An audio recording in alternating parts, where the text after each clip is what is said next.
I think of myself as kind of like a matchmaker. If right, looking at the candidate's best interest and what their dream job is, and looking at the team and what their dream candidate is, and trying to fit all the pieces together.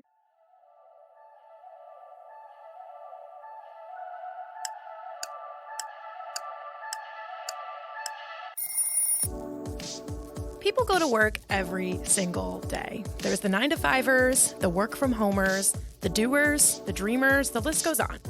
But what does it take day in and day out to succeed in these careers? This is the Experience a Day in the Life podcast. We're your hosts, Krista Bowe and Matt Poe. The concept is simple. Each episode, we take you through a day in the life of a different job, hour by hour. We call this an ADITL, spelled ADITL, which stands for A Day in the Life. Today, we're going to Washington State to visit one of the most innovative companies in the world, and that is Microsoft. Yes, today we're going to experience a day in the life of Domina McQuaid, who is a pilot and flight instructor turned recruiter at Microsoft. Not only will you get a glimpse into what she does day in and day out, but you'll also learn some interview, application, and negotiation tips from an expert like Domina. Without further ado, let's jump right in.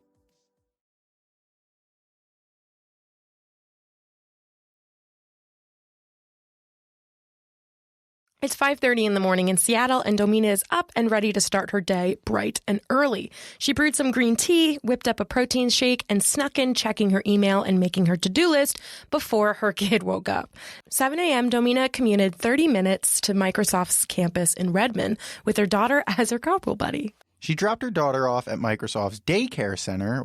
There's a daycare center in Microsoft. We'll talk about it. Employers, listen up. In the mile stretch between daycare and her office, she got a ticket for texting and driving. I had this one coming, I feel like. I was at a stoplight, which I feel like is not as bad. Not as bad. No. Yeah. I let it slide, in my opinion. I feel like we're all guilty of that, for sure. Normally, she's in at 7:30 a.m., but the ticket set her back a half hour. But even then, Microsoft only truly comes alive around 10 a.m., she says. She likes to get in before the madness begins to get an uninterrupted head start to the day. I don't personally do it often, but I gotta say, there's a certain serenity to being one of the first to walk in the office in the morning. On the agenda for this day were candidate correspondence, submittals, business case writing, an interview prep call, a finance meeting, hiring manager syncs, recruiter training, and much more. Let's meet Domina and learn more about what she does and how she got to Microsoft. My name is Davina Mcquaid. I'm a recruiter at Microsoft. I actually just took on a new role. I'm the lead recruiter for data centers globally. And so cloud, Azure and cloud, kind of a big deal right now. And without data centers, there would be no cloud. So it's a super important org. I'm a non-technical person to explain the cloud real quick. But, so information in the cloud, basically that all ties to a server. And a data center is a lot of servers in one building. And there's lots of challenges there about keeping them cool and secure. So they're huge, huge buildings just full of servers with people's data on them. And companies' data. Microsoft is a big play in the corporate space. Data centers are located all over the world, so it's really challenging from a recruiting perspective, because it's lots of different roles, lots of different locations. So it's been really fun. And so, could you just go into the specific roles that you're filling most of the time, or you're recruiting for? So previous to this at Microsoft, I pretty much only did software engineers and technical PMs. But for data center, they have everything from rack and stack people that are more like hourly roles to I handle more of the principal and director level roles there. But construction managers, real estate acquisition, supply chain, it's all over the board. Anything that it would take to pick out a location, like a plot of land, and then develop it into a data center, fill it, make it secure, all of those great things. So an average recruiter here probably has somewhere between 30 to 40 roles. Me, I'm leading strategy, kind of coaching 5 to 7 recruiters, and then I have pretty high level roles. So I try to stay around 20, but right now I actually have a little over 30. So I'm riding a little high at the moment. So you are the famous pilot turned recruiter at Microsoft. So I want to start in college where you were flight technology and first officer specialization. So were you just fascinated by planes? Like what led you to choose this path? Yeah, kind of a weird career transition, right? Yeah.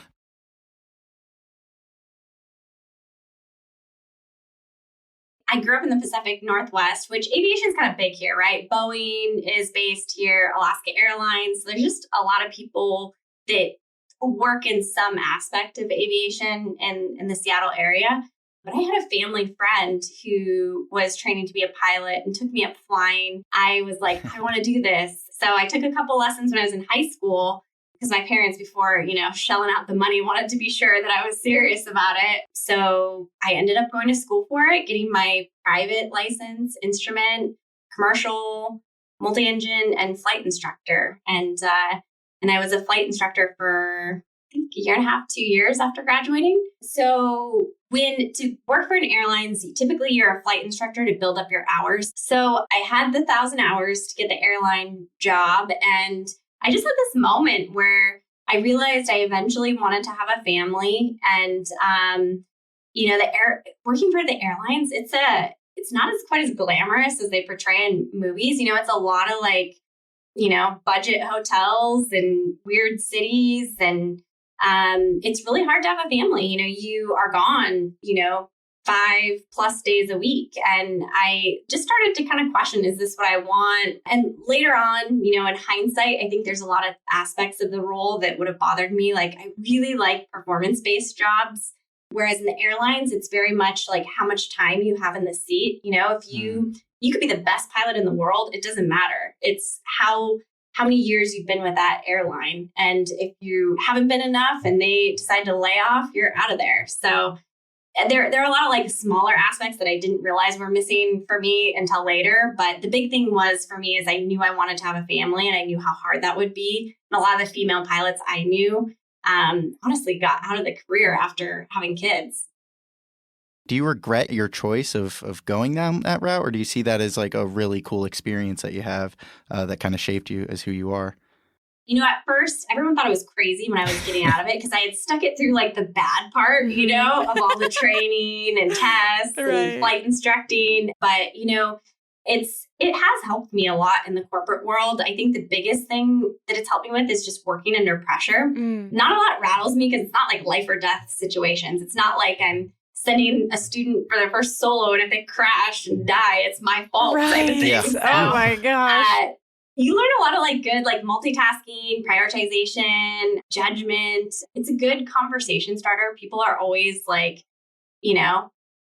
oh, pilot turned recruiter. How did that come about? So, my parents might disagree with it, but I don't regret it. And I don't think you should. Right. Yeah. Now when I go to the airport, I actually run into so many old friends that either were my instructor or old students of mine that are now working at Alaska Airlines or Southwest or wherever. So It's really fun. So speaking of pilot turned recruiter, before Microsoft, you had a few years bouncing between two different companies and different roles. How did those experiences kind of convince you for your love of recruiting? Good question. I went from pilot to sales actually, which is night and day. And I was in tech sales and it was, I was good at it, acquiring customers and the relationship piece, but I never really liked pushing a product that, people maybe didn't need. But that's how I got into recruiting is they started bringing me along to campus events as a poster child of hey, this person is doing well, talk to them. And I fell in love with recruiting because it's just the strategy, it's sales, but it's a different kind of sales because you're helping people get their dream job or you're helping the team get their ideal fit. But prior to Microsoft, both roles that I had were a lot more sales heavy, which it's made me a lot better of a recruiter now. I see some recruiters that don't know how to sell and close along the way, and it's a lot harder for them. They have to lean really heavy on compensation and they lose a lot more candidates because they haven't figured out what the candidate's true motivators are for, being interested in that role. And so they don't know how to sell it at the end. So having that sales experience really helped me be a better recruiter now. So we're at 8 a.m. on this day, and Davina discovered 3 candidates emailed her verbally accepting their offers from over the weekend, which is a little weird because it's an email, not a verbal, but besides the point. But in the world of recruiting, nothing's final until the person actually shows up on the first day. And even then, things can happen. Things can happen, right? Yeah. Which she usually waits until the candidate verbally accepts or sends an email to accept before she submits the formal offer letter. And we're going to talk more about that process a little later, but Domina was a candidate at one point too. So let's learn how she got her job. I grew up in the Seattle area, so I'd always grown up thinking like Microsoft was like the best company to work for and their benefits were great, and hearing jokes about like we take the ambulance to work for fun because our benefits are good and it's fast type of thing. I'm like not landing that joke, but I'm laughing. But yeah, I gotta laugh. I mean, you guys are nice. I mean, I originally had interviewed for a sales recruiter role. The loop went well, and the recruiting team was actually trying to hurry up my offer so that they could get me an offer so I could use their benefits when I was, because I hadn't, given birth yet. Right. It's pretty obvious that I was pregnant. That's smart. But it didn't work out. I think they ended up going with an internal candidate, but I was a really strong second. So they had found me another role in tech recruiting. And I was like, oh, well, I've never done tech recruiting. But I was like 6 months pregnant. I just been told I was team lead at a smaller company. So I was like, I told him no, actually, initially. And he like gave me a rebuttal. But I ended up having a phone call with him. I still was on the fence, and like he really pushed me to interview. And so I ended up, this is actually a funny story. Not many people know this, but I ended up having my on-site when I was 9 months pregnant, and my daughter actually came early. So it ended up being 3 days before she was born. So I was super pregnant. Like, oh my I almost gosh. canceled this interview. I called a couple of my friends that worked at Microsoft, and I'm like, man, I feel so uncomfortable. Like, who is going to hire someone this pregnant? I can't even think straight. Like, I don't know. And they were like, you have to do it. Like, Microsoft is a good company. Like, they're not going to judge you for being pregnant, which obviously that's illegal to anyone listening. So I was being like irrational. But anyway, so I came on site, met with the manager, Emily, who's actually now a director now. She's a superstar. But she just convinced me that it was really similar, and, tech recruiting would really diversify my skill set. So after maternity leave, I started here at Microsoft and have jumped around into lots of different roles since, but it's been fun. Microsoft has amazing benefits for working mothers and fathers. Some of those benefits include 20 paid weeks of maternity leave and 12 paid weeks of paternity leave. They also have discounted daycare, as you heard about earlier, and even a backup daycare benefit for when your primary childcare falls through. Yeah, there's so many cool family benefits, but the flexible hours is probably the biggest thing, which is something all companies can do. If my daughter's being a little, terror in the morning and I have to show up at like 9 or 10, it's not a big deal. Like, I don't have to tell anyone, nobody really cares because it's a culture full of people with kids and families and, a place that prioritizes work-life balance. So I think the company you work for is so important if you can make that like mom and working mom thing work. So you had 3 candidates. This is 8 a.m. You had 3 candidates email you that they were accepting offers. With the offer letter, is the salary negotiated at this point? Like, are they able to come back and say, like, I want more? Or is the offer letter kind of just like the final give? Good question. So I try to negotiate up front with the verbal offer. So then once I get to the formal offer, I don't have to push it through compliance and auditing twice, because it just slows things down and you kind of like lose momentum or excitement on the offer. So I kind of do all that negotiating beforehand. Sweet. To save time. Yeah. Most people try to negotiate. 2 candidates were external and 1 was internal. Does Microsoft in general have like a preference? Would they rather hire someone internally than externally, or are they just trying to get as much talent from the world as possible? It's a great question. I think a blend of both is really important. Internal people, they typically like ramp faster. They they'll know Microsoft processes and, you have a lot of data on them, like from past reviews and things like that. They don't have to go through like a background check again. So that sometimes they can start faster. So internal candidates, great. The reason why external is also important is because you want to bring in new ideas, right? Somebody like, let's say, other big fours, we want to see how they're doing it, to see, are we doing things in the most efficient manner or the best manner? So you want a blend of like what we've done before and new things to have a good, strong talent workforce moving forward. One thing that Microsoft and a lot of companies look for is like core competencies like adaptability, collaboration, ability to influence or customer focus, whatever it is, they will look for those core competencies because, recruiting, and I know this now, but I didn't then, recruiting is kind of recruiting. It's just different keywords, different profiles. And once you learn them, you're good. And in general, the workforce is changing so fast. Technology is changing really fast. So, whatever you specialize in now, it might be obsolete 10 years from now. So you need to have those core competencies is what makes a good employee, being able to adapt and learn and grow and, be a good team player. Those are more important than have you done X for this amount of years. 8:30 a.m., Domina submitted 4 candidates to the scheduling team for interview loops. An interview loop is a series of 4 to 5 interviews all in one day to maximize efficiency for Microsoft and the candidates. Love efficiency. When we say Domina submitted candidates, we mean she's updated their profiles with the latest information on their status in Microsoft's CRM. It's vital that this information is inputted accurately and immediately so everyone involved in the hiring process, the hiring managers, the legal and standards people, the human resources peeps, other recruiters, things like that, are updated on what's going on. 2 of those 4 candidates live out of state, so one candidate is going to fly in and the other one is going to participate in the loop virtually. But let's actually take a step back here. How does Domina find these candidates, especially if they're scattered all across the country and the world for that matter? So first thing is we find candidates in multiple ways, either an online application, a referral from someone on the team, or we kind of headhunt them off of LinkedIn. Those are kind of the 3 main ways. There's also like conferences and different things too, but those are the bulk of it. Then they'll do a phone interview with a recruiter typically, and then they'll do a phone interview with the manager.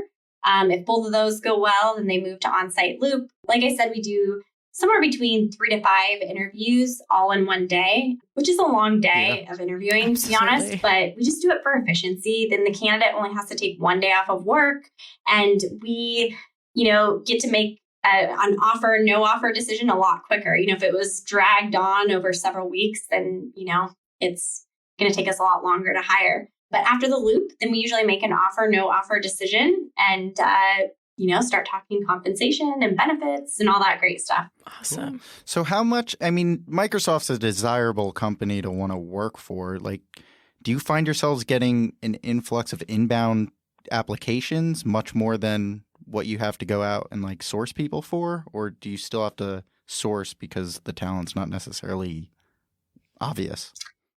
Yeah, great question. So we do get a ton of online applicants, which is actually sometimes hard to like filter through to find what I found. And this is, again, my personal opinion, but online applicants, there's some gems in there. But sometimes people apply for roles that they're not necessarily qualified for. So, it's a perk in a way to, hire off of online applicants because that they're interested in Microsoft and that they're looking for a new role versus somebody on LinkedIn that you're reaching out to. They could be happy where they're at and, or they could not be interested in your role or Microsoft or something. So, but when you're reaching out on LinkedIn, you can use really targeted searches. So I can take all the keywords from the job description. Like, let's say they're an engineer, they're looking for like C# and web services and whatever. I can basically type that into a little string and LinkedIn will give me the top candidates, that have that. So, and you can even target certain companies that the team is interested in or certain locations. So it's a blend of both. I usually look for my recruiting strategy, I guess, is I kind of look for the low hanging fruit first. So I'll take a look at applicants. I'll take a look at referrals Referrals, I didn't hit on that, but they're statistically the best because someone's been willing to vouch for them, and say that this person's good or has a good work ethic or whatever. So they tend to statistically have a higher, I tend to think that they do better in loops. And then you also end up closing more of them because you have someone on the team that's kind of like selling from the side. So referrals are great, but it just depends on all three. If I can't get it done in online applicants and referrals, then I will, or if the team's looking for something really nuanced and I know that, then I'll headhunt on LinkedIn too. If I'm an online applicant and want to apply to Microsoft, what advice would you give me to stand out in this seemingly abyss of applicants? Keep your resume very targeted. This is, again, not groundbreaking stuff, but every recruiter and manager only spends like less than a minute on your resume. So make sure it's to the point. There's not a lot of fluff. Add any concrete information where you can, like numbers or stats. Like, don't say what you did, say how well you did it. Mm-hmm. So kind of try to write that story of a top performer. Another thing I've been telling candidates recently is a lot of recruiters are not very technical people. Like, you guys asked me to describe a data center and like I struggled, right? So being able to like tell a story where like someone non-technical can digest it and understand like, oh, this person is a fit for this role. Same thing with LinkedIn profile. A lot of times like I'll know, like if I see someone who is software engineer 1 to 2, and then maybe transition to a PM, I can kind of like understand that story easily and like know what kind of roles to recommend someone for. So just making it like my Fisher Price simple enough for a recruiter to help shop you around. And then on your LinkedIn network, try to get that referral in. I guarantee that everyone has some sort of link to a team or a software engineer or whoever at Microsoft.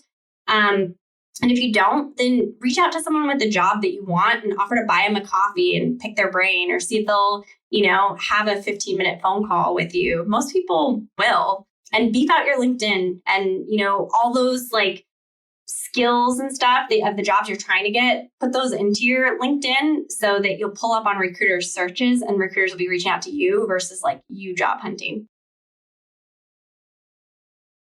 9 a.m., Domina fueled up with some more green tea and moved on to writing a business case to try and get a higher than average compensation approved for a candidate. This candidate has a competing offer from a competitor, a strong resume, and had very strong interview feedback. So by all those metrics, an exceptional candidate in Domina's eyes.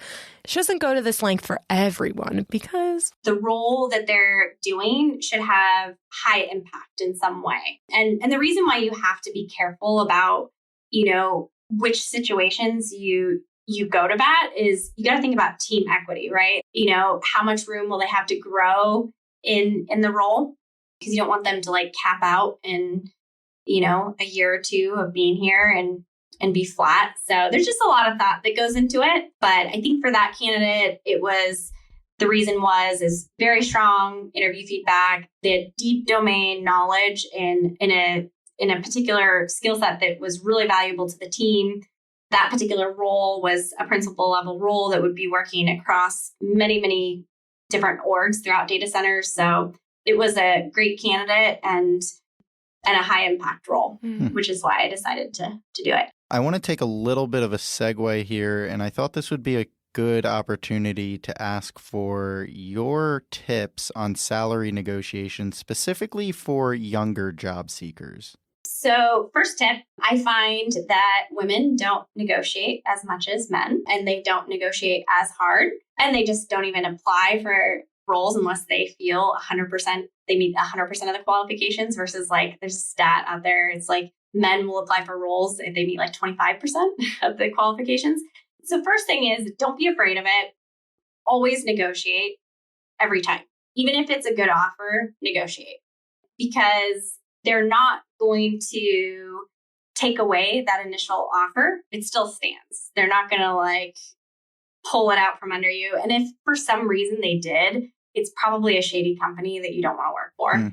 A lot of times with younger candidates, I don't know if they don't do their homework or what, but they'll kind of like sometimes come back with like crazy counters that are like way, way out of range. And so make it like a realistic counter and explain why, like if you're at a company and you got to pay back some sort of bonus or relocation, tell the recruiter that, help make their job easier, because those are things I can put in a business case to help fight for you. Or if you have a competitive offer, sometimes they try not to like disclose that. But if we know why, like, hey, this person has 2 other offers, then, usually the recruiter's trying to get the deal done just as much as you are. So if you are transparent with them and explain why, then, it just gives them more tools to help, fight for you and advocate for you. So always counter, try to be transparent and have a good reason. Don't like throw some crazy thing out of there. And then also sometimes I will say, sometimes the hiring managers are involved in negotiations to an extent. So if you've gone back like 2 or 3 times, probably don't want to go back more than 3, because then you risk tarnishing that relationship with the hiring manager. Good point. Would you advise a candidate, to bring up the number first, or do you think it should be offered to them first? So good question. I actually talk compensation way earlier than once they're getting an offer. I bring it up in my first interview call with them. And the reason I do is, granted, I work with more senior candidates. Mm-hmm. So maybe this doesn't apply for all junior level candidates, but I want to get an idea, ballpark, where they're at so I can align them properly with roles. Like if I know that, they're making X amount and it's really high, I'm only going to suggest roles that are in that range. Mm-hmm. I don't want to waste their time or the team's time with something that's way beneath them. So for younger candidates, I know that that's like some negotiation tip from a long time ago. I don't know who started it. I've heard both ways. If you want the recruiter to throw out the first numbers, maybe if you're making really low compensation, that's probably a good idea. Mm-hmm. But if you're making like market value or better for what level of career you're at, then I would be honest upfront early on, so that you're not like interviewing for roles that are, too far beneath you. 10 a.m., time for a prep call with the candidate. Domina chats with each candidate the day before the interview to go over the schedule and logistics, interview tips, answer any questions about the role or the team, and to go over what the next steps will look like.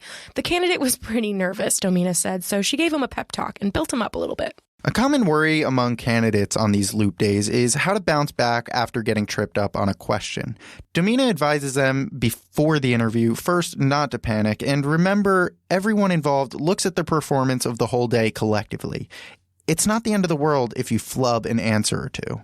She also advises candidates to remember these interviews are more conversational, so don't be afraid to let your personality shine through while informatively answering and asking questions that open up a dialogue. If you couldn't tell already, Domina's actively working with both sides to ultimately hire somebody.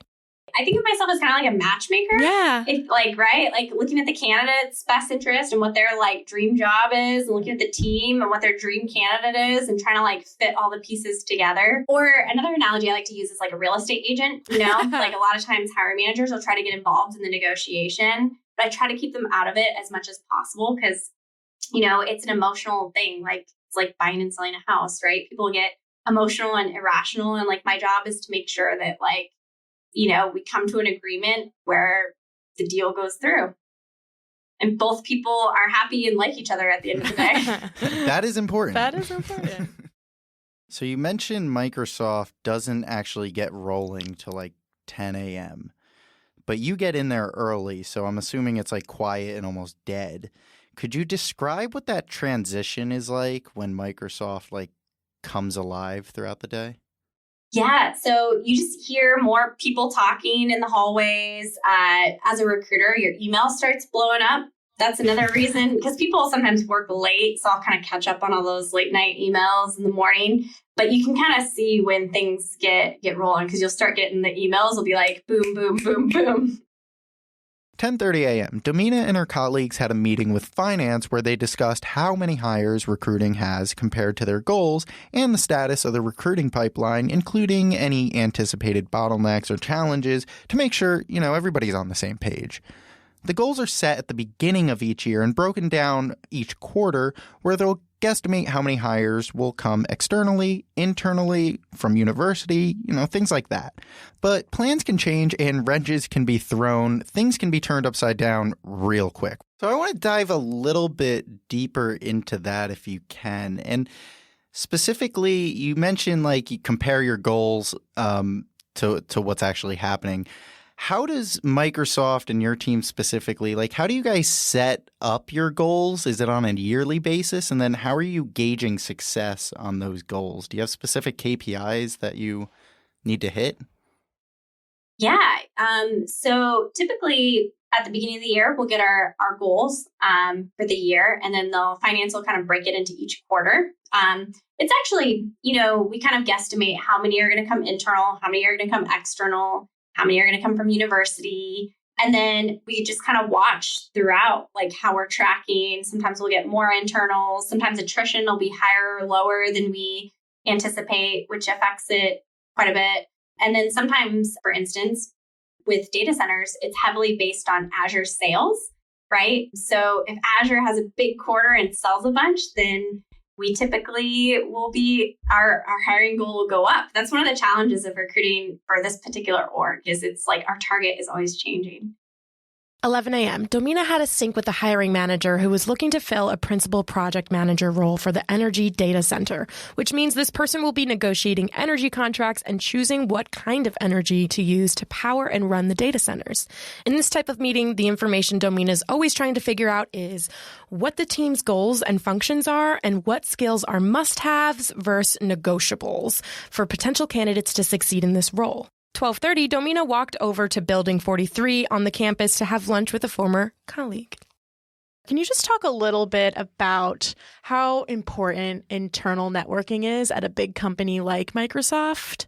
It's so important. There's so many different opportunities, and networking is good, internal, external, all of it. Because, if you're top of mind for someone and, when they have a role open up on their team and you're the first person that they think about, you've got a head start over all those online applicants that are waiting till that job actually gets posted. That's a really good point. Great. So moving on to 1:30, you helped train some new recruiters and answered questions that they had. So what's the number one thing that recruiters on your team just kind of need to get down and need to know? I usually teach offer negotiation. It's kind of it's also kind of one of my favorite things to teach, but I think that knowing the market, knowing what some of our competitors where we shine, the objections you'll have to overcome. I think that's so important, and being able to sell early in the process and kind of gain rapport with that candidate, uncover what's motivating them to leave, right? Are they sick of commuting? Do they hate their manager? Are they looking for more money or more title or, more growth path? It doesn't matter what it is, but if you can uncover that early and then hit on that over and over and over again throughout the interview process to where they know that this is the right next step in their career, even money and compensation isn't as big of a deal. I mean, obviously it's still important, but it's usually never just money that people are looking for. It's multiple things. It's now 2 p.m. on this day, and on her way back to her desk, Domina realized that there was a little hiccup in an interview loop going on that day while she was at lunch. A woman came in to interview for the position of a senior project manager for diversity and inclusion, and a system wasn't set up for her to properly conduct her interview. It got resolved, but it involved the candidate waiting around for about 30 minutes or so, confused about what to do next. That's not the best candidate experience, Domina admitted. She coordinated with the hiring manager that she'll swing by after her interviews are done to smooth things over. Domina underscored that the candidate experience is so important because it's the first glimpse into what it's like to work at the company. You don't get a second chance to make a first impression. It's a lot like dating. If somebody is going dark on you or not remembering things you said on previous dates or, flaking on you or no-showing you, that gives them a glimpse of what it's like to work at your company. So, the interview process, it can either be a positive one that makes a candidate really, really want to work for your company, or it can be a negative one to where not only do they not want to work there, but maybe they never even want to buy your product again. And so it's really important at Microsoft, especially because a lot of our people we're interviewing are customers too, that not only like, even whether they get the job or not, most people are not going to get the job. And those people still have to have a decent experience so that they don't hate Microsoft moving forward. 2:30, Domina was combing through her inbox, answering questions from hiring managers, fixing some compliance issues with offers that were flagged, and informing a candidate's questions on benefits. 3 p.m., she spent some time mentoring a new recruiter at Microsoft on what to do about a background check issue for a candidate starting the following Monday. But Domina coached her through it without having to delay the start date. Again, candidate experience is important. It was a background check issue where apparently the hiring manager kind of didn't realize or didn't tell the recruiter, I guess, that there was a special background check needed for the role. And nobody caught it till late. And so at first I was trying to pinpoint like what exactly happened, like where the miss was, and then how to resolve it quickly. So just kind of coach the other recruiter on what to do and how to not, negatively impact the candidate's experience. Cause like, you don't want someone to think they're starting and then have to delay their start date because, it's money and, a terrible first impression. So we got through it and figured it out, and the candidate started on time. So all was good. 4 p.m. on most days is when Domina packs up and heads home, but she wanted to circle back with the candidate from earlier who was delayed in her interview loop to smooth things over. She wasn't done until 5 p.m., so Domina got to knock out some personal errands while she waited. Among those errands were ordering some cupcakes for her daughter's birthday. Motherhood has surprisingly forced Domina to have a better work-life balance. It's interesting. Like, I used to be like a total workaholic. It's forced me to have better work-life balance and be just kind of like do more with less time. Yeah. And it kind of like your life like blurs together, especially at Microsoft, where it's like, it's more acceptable to have kids and be like a real person. Your work life and personal life just intersect a little bit more. She also prepared a speech on burnout that she was giving that Wednesday at a Toastmasters chapter. She decided to join because she was terrified of public speaking. Domina publicly speaks every day at her job, but she wanted to learn how to be better, especially when GMs and SVPs are listening to her. There's one on campus. It's super easy. It's every Wednesday on my lunch break. And it's kind of like going to the gym for public speaking where you get to practice it. They do like prepped speeches and they do impromptu ones. So just makes you better. They'd probably be judging me right now because I'm using a ton of filler words. It is super intimidating though. They'll like look at like, did your hand gestures add to what you're saying or did they distract? What's the cadence? Did you use volume inflection to emphasize your point or, make you start thinking about like the real nitty gritty of 5 p.m., Domina met with the candidate from earlier, apologized about the hiccup, and chatted about how her day went. She wanted to know if she was excited about the role and if she thought it was a good fit, which she did. She actually ended up taking the role. They also spent time on this day talking about kids and cruises to lighten the mood a little bit. This recovery from a hiccup is the best case scenario, but there are scenarios where bad news needs to be broken. We talked a lot today about extending offers and just like negotiating and all that sort of stuff. But how do you go about telling a candidate who's super stellar that you were, working throughout this whole process with on the interview process? How do you go to that candidate and say, sorry, you didn't get the job? Is that a tough conversation usually to have? I'm sure. Yeah, it's kind of the worst part of the role, to be honest, is like rejecting people. If it's a phone screen, I only have so much time. So if they've only made it to like the phone screen stage, then I usually do it via email. And I'll kind of give high level, like, hey, this is what went well, this is what didn't. So I decided to move forward with another candidate. If they came on site, I try to have that conversation via phone, just because they've invested a lot of time. And a lot of times candidates are actually comment on how nice it is to get feedback on what they can work on to land it next time. Because a lot of companies, you'll never hear back. They'll kind of like ghost you until you stop responding. Usually they have an idea that they didn't do that well. It happens, but it's pretty rare if somebody like totally bombed an interview and was like all straight no hires and thought that they got it. But it does happen sometimes. So it's not a fun part of the job, but I'll say like, hey, this went well, this didn't. If they were close, or sometimes they'll be like a really close silver medalist, I'll try to find them another role at Microsoft with another team. But if it's mixed feedback, then it's, harder for another team to pick them up. So I usually just kind of coach them and, tell them to try again and reach out in the future. Mm. And with the interview loops, and you mentioned some teams could say yes, some teams could say no. What's the ratio or the amount of yeses and nos you need in order to make that decision on if the offer is extended? Obviously, I would assume all yeses, but is there ever a case where a candidate that was offered a position got a no from one? Oh, totally. Yeah. Happens all the time. Interesting. Yeah, where one round, they'll get tripped up for whatever reason, but everyone else is a strong hire. Sometimes people will be on the fence and they'll put no, but then you read the feedback and it'll be hey, yes, but at a lower level or something like that. So it's not black and white where it's hey, if you get this many no's, you're out.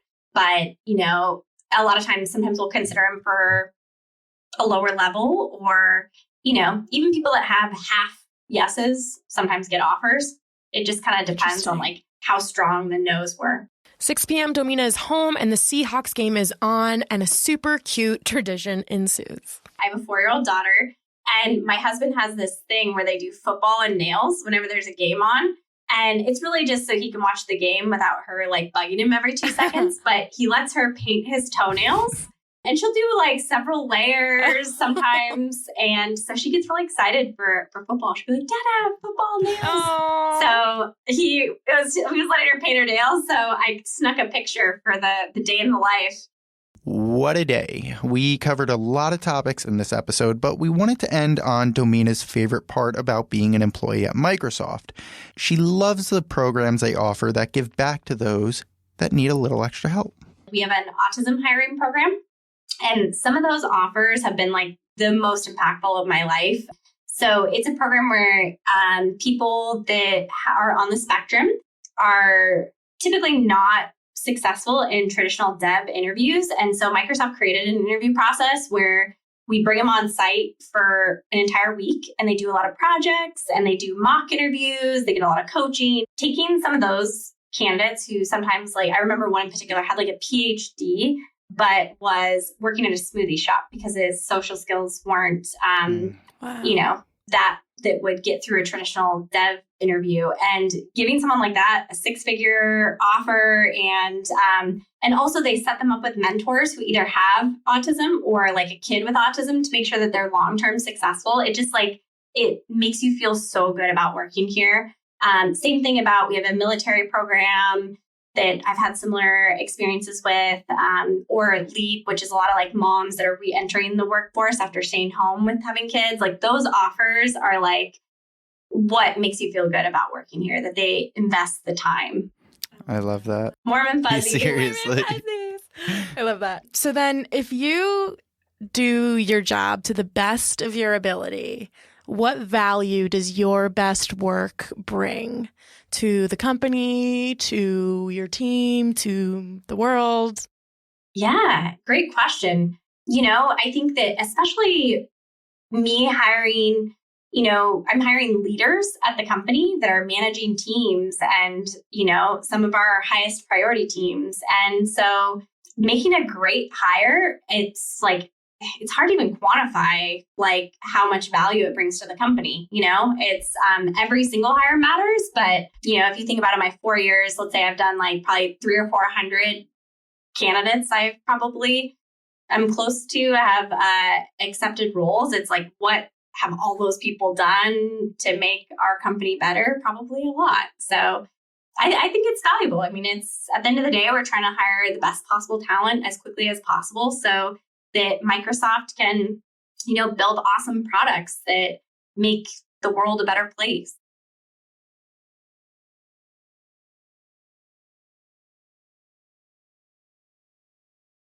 You just experienced a day in the life of a recruiter at Microsoft. Check out the show notes that has all the pictures and links and everything we discussed in this episode at aditl.jobs. That's aditl.jobs. If you like this episode, please take some time to rate, review, subscribe, and share with a friend. Also, find us on Instagram at A Couple With a Podcast and DM us